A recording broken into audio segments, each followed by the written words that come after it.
প্রধানমন্ত্রী জনজাতি উন্নত গ্রাম অভিযান এই নতুন প্রজেক্ট নিয়ে বিস্তারিত তথ্য তুলে ধরেন জেলা শাসক স্মিতা মল এমএস সাংবাদিক সম্মেলনের মধ্য দিয়ে।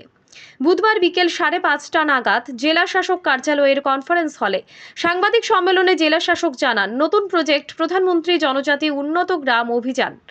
জনজাতি এলাকাগুলোতে এই প্রজেক্ট কাজ শুরু হবে।